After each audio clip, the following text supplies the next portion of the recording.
What is up, my Sunlight Samurais, my andronauts, you alpha energy males?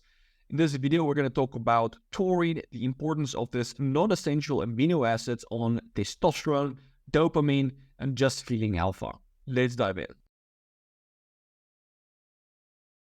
Alright, so this is the article I wrote on taurine and testosterone. Link will be in the description if you want to check everything out, the references, just read, some people like reading. And so what we'll discuss is quick background on taurine, taurine on testosterone, taurine increases dopamine and other neurotransmitters, taurine improves libido erections, how taurine improves exercise performance and hypertrophy. So the quick background on taurine is that taurine is classified as a non-essential amino acid since the body can make it.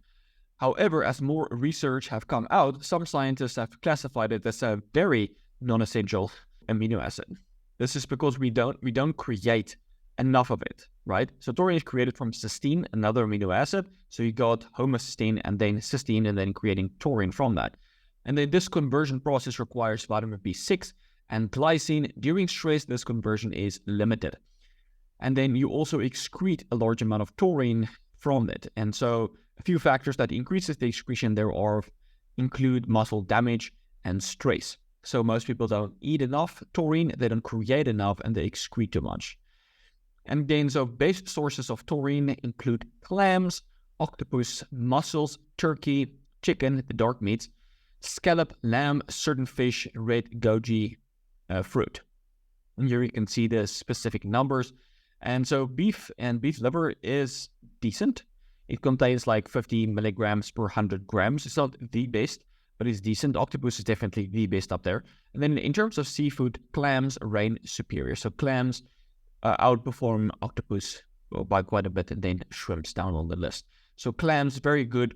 Octopus, second on the list. But you don't have to eat the base source. You can see tuna is also pretty good. Sole's pretty good. Crab's pretty good, right? Chicken is actually pretty damn good as well. So it's not like you have to eat the base sources to get the best effect. You can just eat enough of multiple of these sources, in quantity, and you will get a good amount of taurine on a daily basis. So just think about it. Like if you eat this chicken, which is the dark meat chicken, and you eat like a pound of that, you will get like, 400, like almost like 1.6 grams, like 1.5, 1.4 grams of taurine just from eating like a pound of chicken, like the dark meats.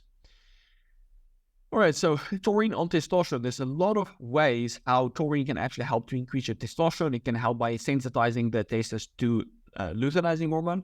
It protects the Leydig cells against toxins. It stimulates steroidogenic enzymes, prevents age-related decline in testosterone. It increases testosterone in a disease state such as diabetes. It improves mitochondrial function. It's extremely important for complex 1 ATP production.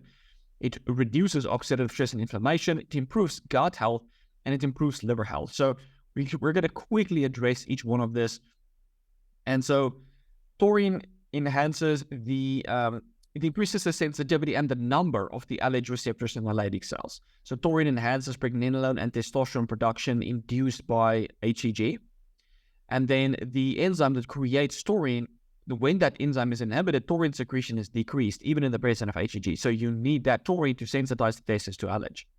Taurine protects the testes against toxins, many kinds of toxins. So this would be like pesticides, heavy metals, plastics, and other drugs that induces testicular damage. It stimulates steroidogenic enzymes, specifically STAR, 3-beta-HSD, 17-beta-HSD.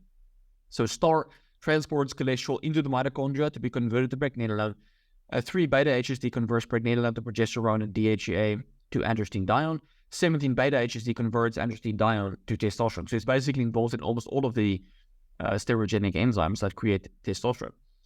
Taurine prevents age-related testosterone decline. So they took elderly rats and they gave them taurine, and it spiked their testosterone higher than increases it. Basically, it increases testosterone in the elderly animals up to basically baseline. So this was GnRH, increases GnRH levels, but it also increases the testosterone levels. So it increases testosterone in an unhealthy state, such as diabetes. We know in diabetes, testosterone drops, so GnRH, LH, FSH, and testosterone. You can see LH is dropped, testosterone is dropped in a diabetic state. LH is dropped. And then the taurine in all cases will increase GnRH, it will increase LH, this was FSH and testosterone even over control levels, right? So it restores, like in a diabetic state, it restores these basically, but in a healthy state, it takes it over baseline, which is really good. It improves mitochondrial function. So ATP, testosterone production is dose-dependently stimulated by ATP. And ATP is produced in the electron transport chain of the mitochondria, and taurine helps to enhance complex 1 to produce more energy. It's anti-inflammatory, so inflammation lowers testosterone, and taurine is great for lowering inflammation. It improves gut health. So if you have overgrowth of pathogenic bacteria, leaky gut, excessive stimulation of the immune system, all of this can lead to low levels of testosterone. So taurine can help to prevent the overgrowth of pathogenic bacteria because it helps to promote the release of bile, and bile has strong antibacterial and antifungal properties. Taurine has been shown to inhibit the growth of harmful bacteria, including proteobacteria, especially helicobacteria, and while increasing helpful bacteria that produce short-chain fatty acids like butyrate. Taurine helps gut permeability, so it helps to prevent that. So signs of leaky gut include brain fog, fatigue, nasal congestion, dandruff, fluctuating mood, and leaky gut causes aging and low testosterone. So there was a really good correlation between leaky gut and aging. So the leakier the intestine became with aging, the faster the animals aged, became more like disease in a disease state. So this is why I'm always saying the intestine is the most important organ for longevity. So if you can optimize gut health, you really minimize the absorption of toxins, and that minimizes the inflammation aspect, and you can age healthily.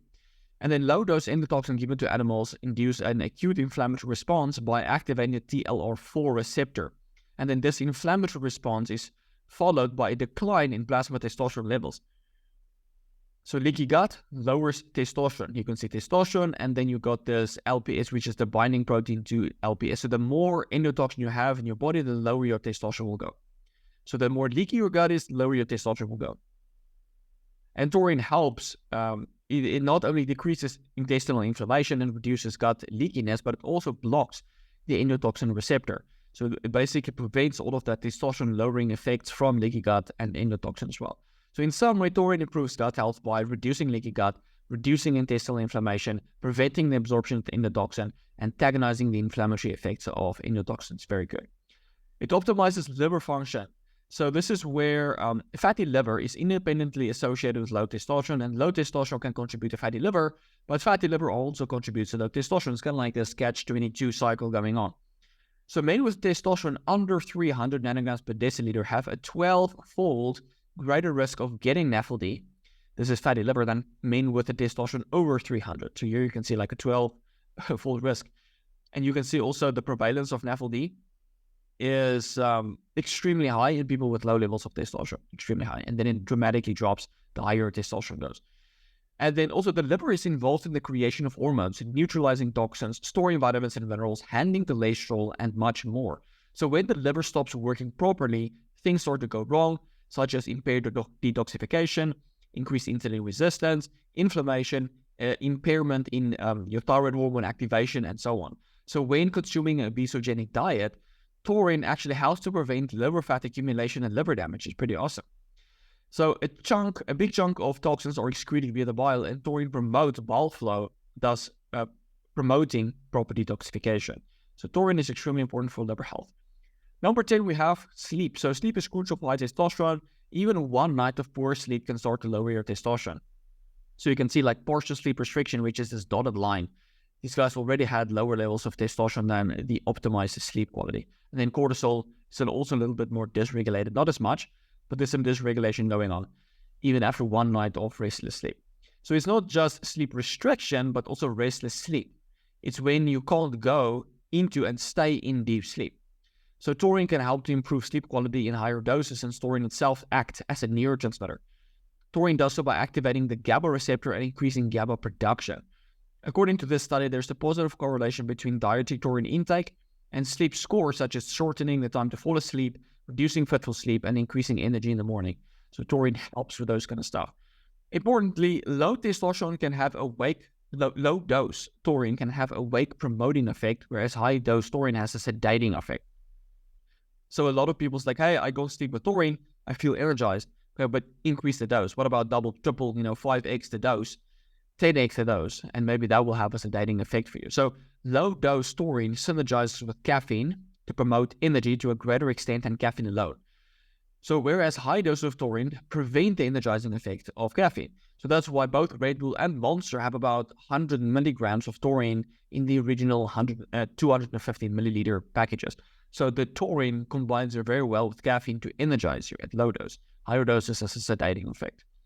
Number 11, taurine improves insulin sensitivity, and this is how it improves testosterone. So overall, 36.5% of patients with testosterone with diabetes have total testosterone under 300, and 29% have symptoms of androgen deficiency. Of those with testosterone under 300, 80% had symptoms of androgen deficiency. Taurine helps to improve insulin sensitivity and prevents hyperglycemia. Higher taurine intake from animal foods protects against diabetes. In this graph you can see below, the solid black line is the highest consumption of taurine, which is the strongest correlated with insulin sensitivity. So key tip, eat more protein to improve your insulin sensitivity. Alright, so in terms of supplements, 3 grams of taurine for 8 weeks has been shown to lower blood sugar, whereas 1.5 grams wasn't really effective. So a good starting place would be to use even higher doses, 5 grams, or even 5 grams twice, 3 times a day for improving your insulin sensitivity. So over to your neurotransmitters, taurine increases dopamine and improves mood. So dopamine is involved in mood, motivation, pleasure, focus, movement, tension, learning, etc., and is often low in depression. So taurine increases dopamine in the nucleus accumbens, which plays a role in motivation and action, and strontium is involved in motor and action planning, decision making, motivation, reinforcement, and reward perception. Interestingly, homotaurine increased extracellular dopamine more than taurine, and just 100 milligrams of taurine has been shown to reduce excessive daytime sleepiness in patients with Parkinson's disease. The way taurine boosts dopamine is by activating the glycine and nicotinic acetylcholine receptor. So if you smoke, the nicotine binds to the nicotinic acetylcholine receptors will also promote the release of dopamine.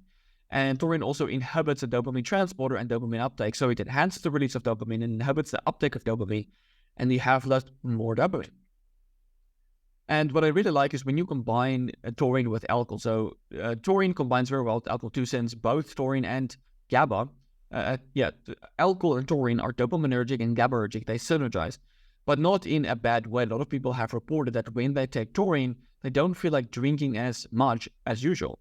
Plus, taurine protects the body against the harmful effects of alcohol. So I don't feel taurine can ever replace alcohol, but they synergize well in that you don't need to drink as much, and taurine also helps to protect against the negative effects of alcohol.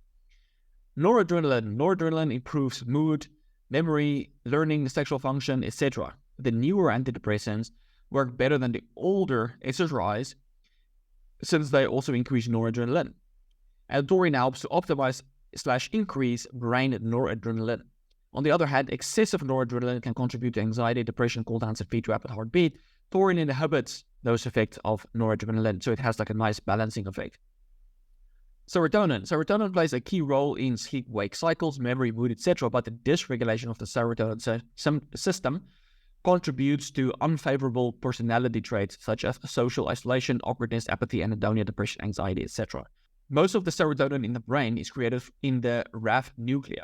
The serotonin synthesized in the RAF nuclei is then sent throughout the entire central nervous system. It's noteworthy that taurine was also the most abundant amino acid found in the rostral nuclei, as well as other cells in the brain where serotonin is created. And there are 20 times more taurine than GABA, 10 times more than glycine, and 6 times more than glutamate in those rostral nuclei area where serotonin is being produced. Taurine supplementation inhibits the synthesis and release of newly formed serotonin from tryptophan only in the rostral RAF cells. Thus, taurine can help to prevent excess serotonin production and release. Moving on to glutamate. Glutamate is an excitatory amino acid that's involved in focus, learning, mood, libido, etc., and in excess can contribute to anxiety and even brain damage. Taurine protects against toxicity of excitatory neurotransmitter glutamic acid, as it's a neuroprotectant against glutamate-induced excitotoxicity. During stress, the glutamate receptor NMDA becomes dysfunctional, basically decrease in subunit 2A, and leads to depression, inability to focus. Taurine helps to restore proper NMDA function, which improves mood and focus. In terms of GABA, GABA helps chill you out, improves sleep, boosts mood, etc. Too little GABA can contribute to excessive wakefulness and even anxiety. Too much GABA can cause chronic fatigue and even anhedonia. High doses of taurine has a sedating effect by acting on the GABA receptor and promoting the release of GABA. It's very helpful for sleep, remaining calm, and anxiety effects. In terms of acetylcholine, taurine helps to increase it, right? So acetylcholine is involved in focus, processing, memory, learning. When acetylcholine is low, most people experience poor memory, cannot concentrate, and often make serious problems with other people. Just 175 milligrams of taurine 3 times a day has been shown to increase acetylcholine from 1 nanogram to 650 and 750 in the left and right sides of the brain, respectively. So it's a massive restoration of brain acetylcholine. So if you struggle to focus, taurine can help to increase that acetylcholine, get that going for you. Cortisol and stress. So acute stress spike all of your neurotransmitters and hormones, but long-term stress can cause dysregulation, desensitization of these symptoms. So using taurine before a stressful event, such as, public speaking, whatever the case may be, helps to reduce the levels of dopamine, serotonin, and noradrenaline and reverses elevated glutamate and cortisol levels while protecting BDNF expression. So taurine is really helpful as a pre-stress supplement. This helps to prevent the desensitization and the dysfunction caused by stress. Right, libido and erection. So the sexual function benefits of taurine. Taurine helps to improve libido and erections. With age and disease such as diabetes, libido and erectile function tends to wane. And taurine also declines with age. But could it be that the drop in dopamine leads to low testosterone and impaired sexual function, right? Perhaps. In elderly animals with impaired libido and erections, taurine dramatically enhances libido and the ability to get erections by restoring nitric oxide levels. So this is quick side tangent. This is always why I focus on food. It's because food contains taurine, creatine, zinc. And with age, people tend to get a deficiency in zinc, taurine, creatine, and so much more. It's okay, so am I going to supplement zinc? Am I going to supplement taurine? Am I going to supplement? So how about just eat the food, eat one food, eat meat, right? And it will give you all of these. No need to supplement. Right, anyway, so let's look back at taurine improves erections by increasing nitric oxide. So as you can see, taurine increases NOS, the enzyme nitric oxide synthase that creates nitric oxide, and massively boosts nitric oxide, which is really important for getting good erections. So with age, our nitric oxide bioavailability, the production and bioavailability drops, and taurine can help to restore this. So I don't know about you, but when I use taurine, especially combined with GABA, it really helps with erection. So as Angelo said, the boner effect of taurine is real. Anyway, so here we can also see that taurine dramatically, with people with diabetes, this was animals with diabetes, dramatically upregulates eNOS, neural nitric oxide, and nitric oxide production. So it basically restores nitric oxide. So when people have diabetes, it's very common for them to get erectile dysfunction because a massive drop in nitric oxide. So a massive drop in eNOS, NOS, and nitric oxide. Taurine helps to restore of this and helps to restore your erections, specifically helpful for people with erectile dysfunction, diabetic people. All right, then lastly, we have taurine improves exercise performance and hypertrophy, which is really good. The dosage used was 2 grams 3 times a day. It's kind of a really good starting dose. And this is about it for this article. I hope this emphasized the importance of taurine and why you need to eat foods to get it. So you can obviously supplement taurine. I do supplement taurine on an occasional basis, specifically more so for sleep purposes to ensure I get a good night's rest. But you could use taurine to optimize your energy, nootropic for focus, in the evening for sleep, restoring neurotransmitters, increasing testosterone, protecting you against many harmful toxins, including diabetes. So many things. It's really amazing. But again, it comes back to eat the foods. If you create the foundation, right, you eat, I would say shoot for 150 grams of protein on a daily basis. If you can shoot for that, you'll cover most of your basics, really. And then you don't even need supplements. So shoot for that. I hope this video was helpful. And we'll check you in the next one. Cheers, guys.